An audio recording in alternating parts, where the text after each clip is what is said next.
Now, the government of Zambia, through its chief spokesperson Cornelius Mweetwa, says the report citing Zambia for human rights violation is not an actual report by the United Nations Human Rights Council, but just a compilation of allegations as received by the special rapporteurs. Mweetwa further said that the government will therefore lodge a formal complaint to the UNHRC about how the press release was published.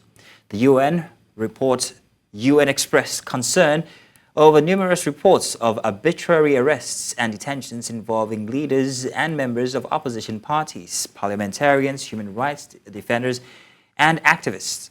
Zambia has rejected these allegations. And now to discuss this, we are joined by a legal practitioner, Timothy Mulenga. Now he's joining us. Thank you very much for joining us, Timothy. Good to have you here on the news this afternoon. Thank you so much, my brother. A good afternoon to you. Yes. So Timothy, to start with, what are your thoughts on the UN report on human rights in Zambia and the initial response from the government? Yeah, initially it didn't come as a shock to me because there have been various issues which have been said to have removed off the track, the democratic tenets of this nation. So I'm sure you may be aware, and the world at large also is aware, that this is not the first time we're having such an issue which borders on nothing but fundamental human rights of individuals and the Zambian citizen at large. So the report basically highlights a number of issues, among them arbitrary arrests of opposition leaders and civil society organization leaders, and detention of those perceived to be critics of the government and President Hakainde Hichilema, as well as refusal by the authorities to grant civic leaders as well as political leaders permission to conduct their political rallies so as to address the citizenry of this country. So first and foremost, you may be aware that in August 2021, Zambia went to the general elections, where we saw the removal of former President Edgar Chagwa Lungu, and in place, the Zambians had opted for President Hakainde Hichilema. Of course, there are various issues which led to the removal of Edgar Lungu from office. Among them were these issues which the citizen believed affected the fundamental human rights. Even there, I could see a good number of opposition, political leaders, and civil organization leaders being detained, including the current president, who was detained for the longest, for over 5 months, if I'm not mistaken, on charges which majority have said were cooked up charges.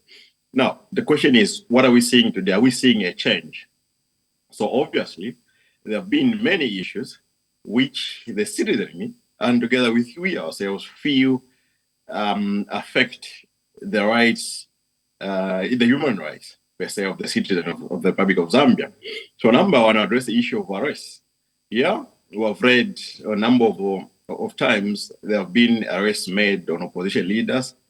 And just this afternoon, Raphael Nakashinda, who was arrested over the week, on Monday, he only came out today. So now the problem has been that, look, we are not saying no to these arrests, but the problem that we have seen at hand is that we have seen a good number of people have been arrested and detained without being charged. We have seen individuals, not being taken to court within the stipulated time, which is 48 hours. We have seen individuals not being given their police bond or bail applications, and yet these are constitutional liberties. Every person who is arrested is entitled to police bond or bail. That's if the charge that the person is facing is bailable.